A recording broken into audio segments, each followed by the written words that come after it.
Donc on va passer à la deuxième partie. On va aller un petit peu plus profond en plus en profondeur sur tes convictions et sur ton engagement.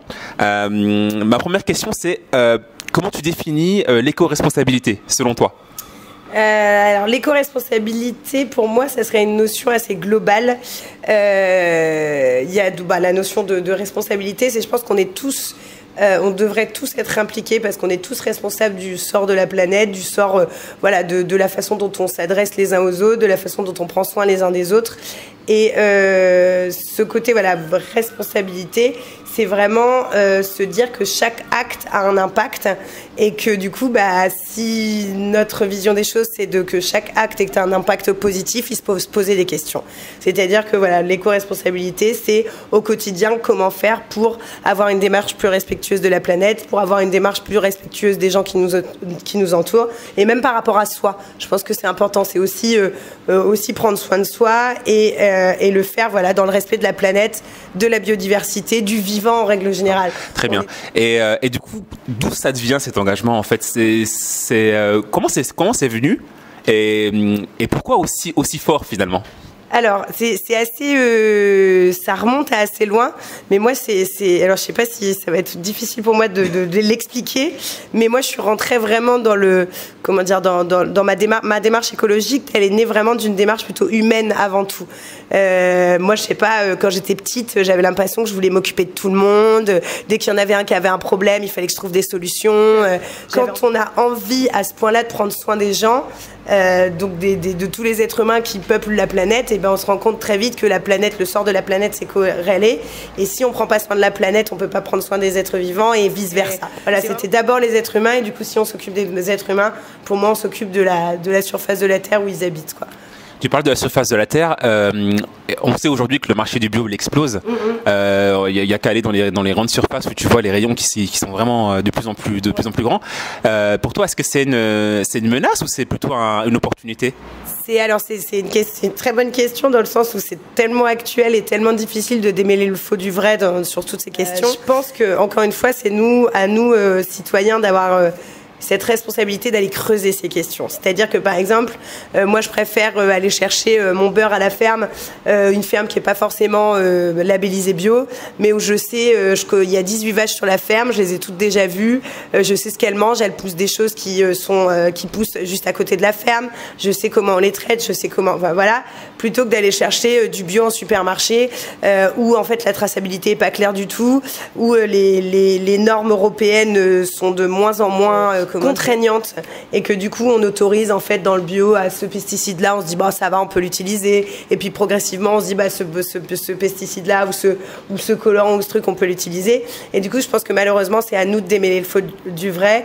Il faut faire très très très attention au bio à grande échelle parce que en gros faut mieux aller voir ce qui se passe à côté de chez nous plutôt que d'aller chercher du bio à grande échelle qui vient d'Espagne ou de je sais pas où. Et... Je te rejoins là-dessus parce qu'effectivement moi je me suis posé beaucoup la question. Je me posais la question de savoir est-ce que manger bio c'est égal à manger sain, tu vois. Et du coup, effectivement, quand tu parles du bio à grande échelle, moi ça m'a fait super peur parce que j'ai vu effectivement qu'on utilisait certains pesticides, oui, non, etc. Donc il y a un vrai flou général là-dessus. Et comme il y a beaucoup d'intérêts économiques autour de ça, tu te demandes finalement est-ce que c'est sincère ou pas sincère, quoi. Je pense qu'il faut revenir. Alors ça fait faire un peu vieille personne de dire ça, mais qu'il faut un peu revenir à ce qu'on appelle un peu le bon sens paysan, quoi. C'est-à-dire que je pense que si on n'a pas de certitude quant à des œufs bio en supermarché, faut mieux trouver quelque chose à côté de chez soi qui fait des bons œufs fermiers où on voit les poules. Et même les gens qui habitent dans des grandes villes où il n'y a pas de ferme à côté, aujourd'hui il y a plein de groupements de producteurs, la ruche qui dit oui, il y a des AMAP, il y a plein de choses comme ça où on peut commander des paniers, où on sait que ça vient directement des endroits où c'est fait de façon respectueuse de l'environnement et que c'est des choses qui sont bonnes pour nous. Ouais, je rebondis sur ce que tu dis. En fait, moi, j'avais une astuce. À l'époque, quand j'habitais à Toulouse, j'avais une collègue qui avait des poules. Ouais. Et en fait, j'allais carrément, enfin, celle qui me fournissait en eux, quoi, parce que je savais que d'où ça venait. Et du coup, c'est vrai que quand on a la chance d'avoir des endroits ou des personnes qui peuvent nous donner des produits sains, il faut les utiliser, quoi.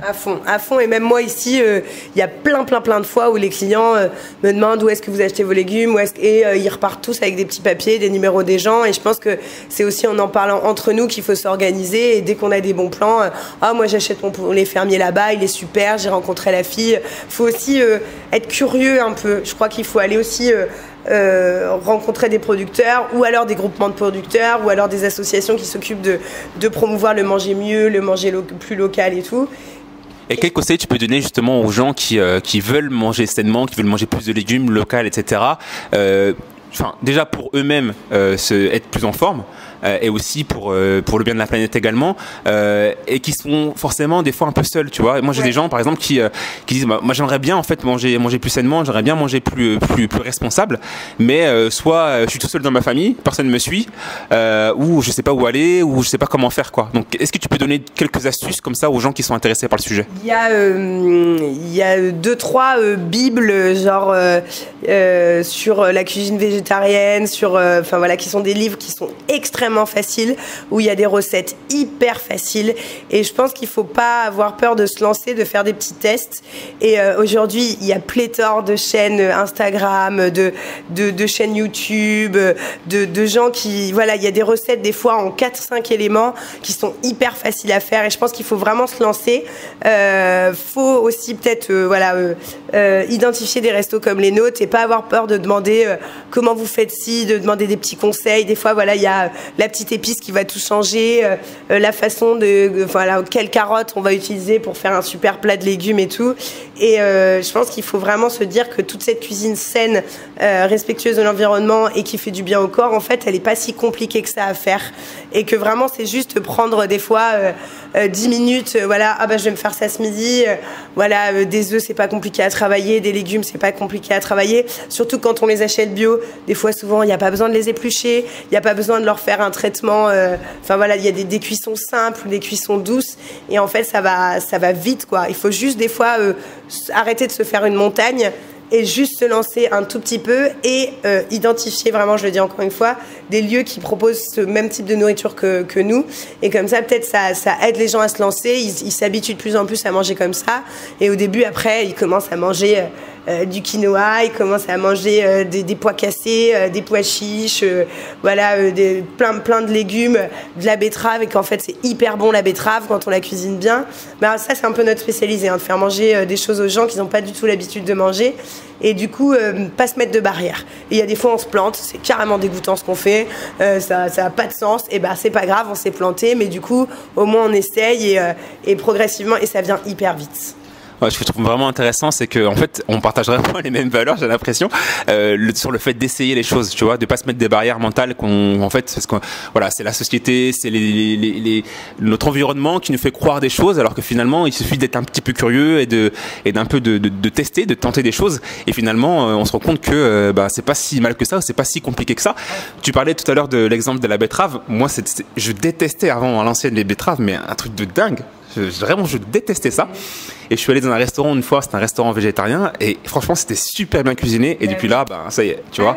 Donc c'est vraiment ça, quoi. Donc tester, vraiment essayer, et vraiment vous aurez vraiment de très très bonnes surprises, ça c'est sûr. Ok, merci. Donc on va passer à la partie suivante, qui est le bilan et les projets. Aujourd'hui, ça fait presque 3 ans maintenant que tu es là, enfin que tu as monté en tout cas cette affaire. Quel bilan tu peux nous faire de ces 3 années? Je suis très fatiguée, mais je suis très heureuse. C'est vraiment ça, c'est que j'ai beaucoup donné, j'ai beaucoup travaillé, et je pense que du coup le travail ça paye. Je suis très contente parce qu'aujourd'hui on a du monde vraiment tout le temps, on a des super retours, on a une clientèle super, et une de nos plus grandes réussites c'est d'avoir une clientèle extrêmement variée. Donc peu importe le sexe, l'âge, d'où viennent les gens, ça c'est vraiment notre plus grande victoire. et franchement c'est le truc dont je suis vraiment le plus fière, c'est que voilà, les problématiques écologiques du manger mieux et du consommer mieux en règle générale, on passe ces barrières-là d'âge, de sexe, comme je viens de le dire, donc ça c'est vraiment notre plus grande réussite. Après voilà, moi j'ai 10 000 projets plein la tête, j'ai toujours envie de faire plus, je me remets tout le temps en question, j'essaie toujours d'avancer. Ouais, je vais donner un petit exemple, je sais pas, c'est complètement bête, mais par exemple, on a des stabilos en cuisine pour noter les listes de courses. Et ben, on a trouvé des stabilos en bois et plus en plastique. Et voilà, enfin, on sait qu'on peut s'améliorer sur tout. Et du coup, voilà, on essaye de le faire au quotidien et d'avoir vraiment une démarche recherche et développement dans l'éco-responsabilité et vraiment dans notre impact sur la planète. Ok, très bien. Alors, du coup, tes projets là, dans les mois qui viennent et dans les années qui viennent, qu'est-ce que c'est ? Alors, moi, je rêve d'arriver à monter un potager expérimental pour le Club d'Inette. J'adorerais, on est en train de travailler là-dessus, trouver un bout de terrain et avoir voilà des gens qui nous aident, et parce que nous on travaille tellement que de toute façon on pourrait pas mettre les mains dans la terre toute la journée, mais voilà, de faire pousser nos propres légumes, d'avoir des variétés chouettes qu'on peut faire pousser dans le coin et vraiment avoir ce truc du potager à l'assiette, ça serait vraiment un rêve. Bon après il faut avoir des rêves, comment dire, ça met du temps, hein, parce que la nature nous donne pas des trucs comme ça la première année. Mais ça, j'aimerais vraiment trop le faire à fond. J'aimerais bien, enfin voilà, continuer à organiser tous nos événements, parce que je pense que montrer à Cherbourg qu'on peut faire la fête autrement, c'est vraiment un truc génial, et on a plein d'idées. Donc voilà, faut juste nous laisser faire, et on a plein de fêtes dans la poche qui sont prêts à être organisées. Donc voilà, les 2 gros projets qui pourraient venir, et puis voilà, c'est déjà pas mal. Ah, c'est clair, c'est déjà pas mal, effectivement. Et du coup, là, les 3 ans, vous prévoyez. Alors, je sais que l'année dernière, il y avait une belle fête là pour fêter les 2 ans. Ouais. La 3e année, est-ce qu'il y a quelque chose de prévu? Là, on devait, en gros, on a fait le Club One, comme Club d'Inette One, pour nos 1 an. On avait fait un Club 1.5 parce qu'on n'avait pas voulu attendre nos 2 ans pour refaire une belle fête. Donc en fait, on fête toutes nos années et demie. Donc on a fait Club 2 qui a été une fête gigantesque, qui était extraordinaire. On a fait Club 2.5 et là, on devait faire Club 3 en septembre. Mais vu que pour l'instant, les rassemblements, c'est encore un peu compliqué, on attend un peu. Et s'il faut faire un Club 3.2 parce que ça sera pour fêter nos 3 ans et nos 2 mois, on le fera. Mais voilà, en tout cas, c'est hyper important pour nous de fêter nos anniversaires et notre évolution avec les gens qui nous suivent. Ou des projets avec plein de surprises et des choses un peu inattendues, des exclusivités. Super sympa. Ok. Donc on arrive déjà à la fin de cette interview. Est-ce que tu peux nous donner le mot de la fin, selon toi?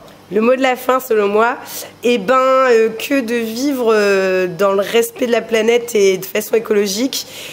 Ok, c'est de la contrainte, ça peut être de l'organisation, c'est beaucoup d'anticipation.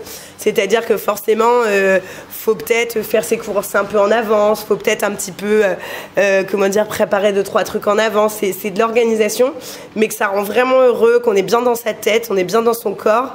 Et je pense que ça améliore aussi, enfin c'est con, mais ça améliore aussi notre relation aux autres, parce qu'on a une meilleure compréhension du vivant, on a une meilleure compréhension des gens qui vivent autour de nous, on fait plus attention les uns avec les autres, et je pense que voilà, ça, tout simplement, je pense que ça rend vraiment heureux. Donc à tous les gens qui ont du mal un peu peut-être à passer le cap et à se dire ouais, j'ai peut-être envie d'être plus écolo, de faire plus attention à moi, aux autres, et je les encourage à le faire, et que c'est pas si compliqué que ça, c'est juste de l'organisation, mais que vraiment ils vont voir les bénéfices pour leur corps, pour leur tête, pour leur morale et pour le moral des gens qui sont autour d'eux très très vite. Alors là, je te rejoins vraiment à 100% sur les bénéfices. En fait, c'est vrai, effectivement, au niveau de ton corps, au niveau de ta façon de voir les choses, et puis en termes de développement personnel aussi. Je pense que c'est vraiment, ça apporte vraiment énormément. Ok, bah écoute, je te remercie vraiment infiniment pour cet échange, hein, que j'ai trouvé super constructif. Et pour vous qui m'écoutez, où est-ce qu'on peut te retrouver sur les réseaux sociaux, par exemple? Instagram, Facebook, le Club d'Inette. De toute façon, il n'y a qu'un endroit en France qui s'appelle comme ça, donc c'est pas difficile à trouver. On a un site internet aussi qui explique un peu ce qu'on fait, où il y a des photos de l'endroit, voilà. Mais voilà, vraiment Facebook, Instagram, le site. Et voilà, il y a toutes les informations pour nous contacter, pour voir ce qu'on fait sur les 2 pages, les 3 pages, voilà. Il y a tout ce qu'il faut. D'accord, donc je mettrai bien tous les liens dans la description de la vidéo, enfin de l'audio. Vous verrez tous les liens pour pouvoir vous rendre ici à Cherbourg, au Club du Net, qui est vraiment un endroit que je vous recommande à 100%. Vraiment, si vous êtes dans le coin, passez et allez-y, et vraiment vous ferez vraiment plaisir au niveau de gustatif et puis au niveau aussi social avec les personnes et l'équipe qui encadre cet endroit. Merci Marie encore une fois, et puis je te dis à très bientôt. Merci.